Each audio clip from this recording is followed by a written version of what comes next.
Now guys, हम बचपन से काफ़ी सारी हॉरर मूवीज़ देखते आए हैं और मुझे आज भी याद है जब मैंने पहली बार हॉलीवुड की सबसे डरावनी मूवी द एग्जॉर्सिस्ट देखी थी, जिसमें एक सीन आता है जब रेगन अपने बेड पर बैठ के प्राइवेट पार्ट्स को नुकसान पहुंचाने लगती है। तब मैं लिटरली चिल्लाया था और सच में ये तो कुछ भी नहीं है, दुनिया भर में इससे भी ज़्यादा एक्सट्रीमली डिस्टर्बिंग मूवीज एग्जिस्ट करती हैं जो देखने में काफ़ी ज़्यादा ओह माय गॉड लगती है।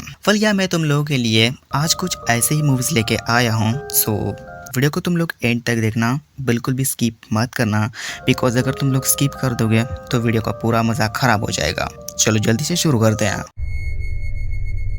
वलिया नंबर 1 पर है अ सर्बियन फिल्म जो रिलीज हुई थी 2010 में एंड इसके डायरेक्टर हैं सर्जन स्पैसोजेविक। इस मूवी का कंटेंट एक रिटायर्ड अडल्ट फिल्म स्टार के बारे में है जो अपने फैमिली के लिए पैसे कमाने के चक्कर में एक final snuff film project join करता है, लेकिन वो प्रोजेक्ट इतना ट्विस्टेड, ब्रूटल और टैबू सब्जेक्ट से भरा होता है कि पूरा घर और फैमिली सर्कल उसके शिकार बन जाता है विथ एक्सट्रीम वायलेंस और अनइमेजिनेबल एक्ट्स। अब सवाल ये है कि ये मूवी देखनी चाहिए या नहीं। मेरी मानो तो बिल्कुल भी मत देखो। ये टॉर्चर पॉर्न का एक्सट्रीम लेवल है जो किसी के लिए रिकमेंड नहीं करूँगा। मेरे लिए ये सिनेमा का सबसे गंदा और रिपल्सिव चैप्टर है जो सिर्फ शौक वैल्यू के लिए बनाई गई लगती है, बिना किसी रियल आर्टिस्टिक वैल्यू के। इसका डिस्टर्बिंग लेवल है पूरा 10 आउट ऑफ 10 और इसका सबसे बेस्ट या डिस्टर्बिंग पार्ट वो न्यूबॉर्न सीन, साथ में फैमिली वायलेशन जो देखकर आपको लिटरली वॉमिट करवा देगा और कुछ भी भूल नहीं पाओगे। नंबर 2 पर है सालो और द 120 डेज ऑफ सोडोम जो 1975 में आई थी और इसके डायरेक्टर हैं पियर पाओलो पासोलिनी। ये इटालियन फिल्म 4 फैसिस्ट के बारे में है जो वर्ल्ड वॉर 2 के एंड में 18 यंग बॉयज़ और गर्ल्स को किडनैप कर लेते हैं एक आइसोलेटेड मैंशन में और उन पर 120 दिनों तक एक्सट्रीम सेक्सुअल टॉर्चर, कॉफ्रोफेगिया, स्कैल्पिंग और पूरी तरह से डिह्यूमनाइजिंग एक्ट्स करते हैं जो इंसान के अगेंस्ट है। ये मूवी देखनी चाहिए या नहीं तो मेरी सलाह है कि इससे पूरा स्किप कर दो। ये टॉर्चर पॉर्न का ग्रैंडफादर माना जाता है और देखना बिल्कुल वेस्ट ऑफ टाइम है। मेरे ख्याल से इसमें फैसिज्म को एक्सपोज करने का आर्टिस्टिक इंटेंट था, लेकिन कंटेंट इतना रिपल्सिव और सोल क्रशिंग है कि कोई भी नॉर्मल इंसान इससे दूर रहना चाहेगा।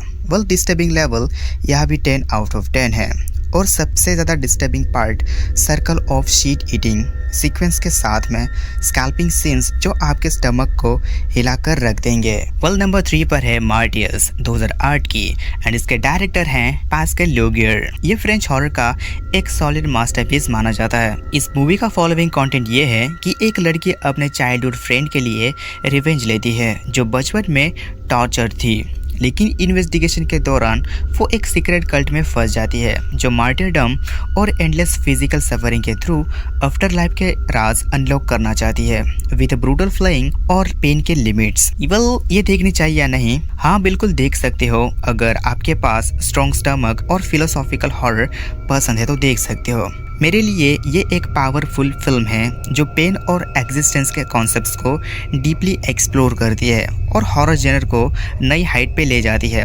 इसका डिस्टर्बिंग लेवल है 9.5 आउट ऑफ 10 एंड सबसे डिस्टर्बिंग पार्ट है फाइनल स्किनिंग सीक्वेंस, लेकिन बेस्ट पार्ट उसका इमोशनल बिल्डअप है जो आपको हुक्ड रखता है। नाउ नंबर 4 पर है इरिवर्सिबल 2002 की एंड इसके डायरेक्टर हैं गैस्पर नोए। आई डोंट नो मैंने इनका नाम सही से लिया है नहीं। खैर, ये एक इंटेंस रिवेंज स्टोरी है जो टाइम के रिवर्स ऑर्डर में चलती रहती है, जहां एक लड़का अपनी गर्लफ्रेंड के ब्रूटल रेप और असोल्ट के बाद कल्प्रिट्स को पेरिस के डार्क अंडरवर्ल्ड में ढूंढता है। ये मूवी देखनी चाहिए या नहीं? मेरी मानो तो स्किप कर दो अनलेस आप एक्सट्रीम रियलिज्म और रॉ इमोशंस को हैंडल कर सकते हो। मेरी ओपिनियन में इसका time reverse gimmick genius level का है, लेकिन कंटेंट इतना ग्राफिक और अनरिलेंटिंग है कि कैनिस फेस्टिवल में लोग वॉक आउट कर गए थे। डिस्टर्बिंग लेवल है 10 आउट ऑफ 10 एंड सबसे ज़्यादा डिस्टर्बिंग पार्ट वो 9 मिनट लॉन्ग रेप सीन जो जो लिटरली अनबीरेबल है और दिल तोड़ देता है। एंड इसी के साथ नंबर 5 पर है कैनिबल हॉलोकॉस्ट, जो 1980 में रिलीज हुई थी। एंड इसका डायरेक्टर है रुगेरो डोडातो। आई डोंट नो मैंने सही से नाम लिया है नहीं, सॉरी। इसमें अमेरिकन फिल्म मेकर्स अमेज़न जंगल में कैनिबल ट्राइब्स को डॉक्यूमेंट करने जाते हैं, लेकिन फाउंड फुटेज स्टाइल में रियल वर्सेस फेक मिक्स हो जाता है with graphic cannibalism, animal killings और एक्सट्रीम सैवेजरी। ये देखनी चाहिए या नहीं तो पूरा स्किप करो, ये कई कंट्रीज में बैन रही है। मेरे लिए ये फाउंड फुटेज हॉरर का पियोनियर ज़रूर है, लेकिन एनिमल क्रूएल्टी इतनी अनएथिकल है कि एंजॉयमेंट ज़ीरो है। Disturbing level 9 out of 10। या अनडिस्टर्बिंग पार्ट्स हैं, वो टर्टल को मारने वाला सीन एंड कई सारे भी हैं जो मैं तुम लोगों को बता नहीं सकता हूँ। बढ़ते अपनी 6th मूवी की तरफ, जिसका नाम है ऑडिशन, जो रिलीज हुई थी 1999 में। एंड इस मूवी के डायरेक्टर हैं टकाशी माइक। आई डोंट नो मैंने फिर से सही नाम लिया है नहीं। खैर, ये एक स्लो बर्न नाइटमेयर है जहाँ एक widowed TV producer fake auditions के थ्रू परफेक्ट वाइफ ढूंढता है, लेकिन एक मिस्टीरियस लड़की उसका ट्विस्टेड और सैडिस्टिक डार्क साइड रिवील करती है विद हॉरिफाइंग टॉर्चर टूल्स। ये मूवी देखनी चाहिए या नहीं? हाँ, देख सकते हो। इसका बिल्डअप इंसान है। मेरे ख्याल में ये माइक का बेस्ट वर्क है, जो पेशेंस टेस्ट करती है लेकिन पे ऑफ लेजेंडरी लेवल का होता है। इस मूवी का डिस्टर्बिंग लेवल है 9 out of 10 and disturbing part है वायर नीडल्स गम्स में डालने वाला सीन, जो बेस्ट साइकोलॉजिकल डिसेंट के साथ आता है। नंबर 7 पर है the human centipede first sequence, जो रिलीज हुई थी 2009 में। एंड इसका डायरेक्टर है टॉम सेक्स। इसमें 3 टूरिस्ट को एक मैड जर्मन सर्जन किडनैप करता है और उनको surgically mouth to anus connect करके एक हॉरिफाइंग ह्यूमन सेंटिपीड बना देता है। ये देखनी चाहिए या नहीं? मेरी मानो तो बिल्कुल ही स्किप कर दो। गिमिक सिर्फ ग्रॉस है। मेरे लिए ये ओवररेटेड है और सीक्वल्स और भी खराब है। Disturbing level 8.5 out of 10 and सबसे नेस्टी पार्ट है सेंटिपीड का फीडिंग सीन, जो मैं तुम लोगों को एक्सप्लेन बिल्कुल भी नहीं कर सकता हूँ। खैर, नंबर 8 पर है इची द किलर 2001 की। फिर से आता है टकाशी माइक। याकुजा अंडरवर्ल्ड में एक सैडिस्टिक टैटूअर किलर रैम्पेज करता है with razor sharp slicing, mind games और हाइपर वायलेंट एक्ट्स। ये मूवी देखनी चाहिए नहीं? हाँ, अगर गौर और एक्शन पसंद है तो देख सकते हो। मेरे ओपिनियन में इसकी स्टाइलिश वायलेंस और कॉमिक बुक वाइब इसको यूनिक बनाती है।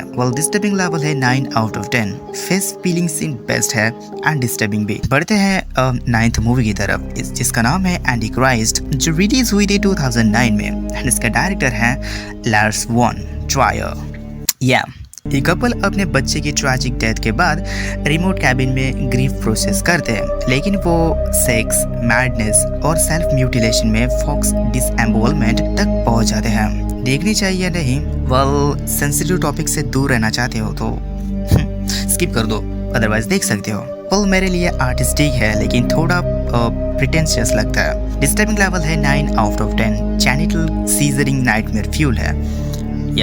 नंबर 10 पर है नेक्रोमैंटिक, जो रिलीज हुई थी 1987 में, जो कि जर्मन अंडरग्राउंड फिल्म है। डायरेक्टर है जॉर्ग या फिर यॉर्ग पॉटरगैरिट। आई डोंट नो मैंने सही नाम लिया है नहीं, माफ कर देना। खैर, एक कपल एक कॉप्स के साथ नेक्रोफिलिक एक्ट्स में उलझ जाते हैं, लेकिन जेलस डेडली ट्विस्ट लाती है। बिल्कुल स्किप करो। मेरे ख्याल में ये कल्ट शॉक पीस है बिना प्रॉपर स्टोरी के। इसकी डिस्टर्बिंग लेवल है 10 आउट ऑफ 10।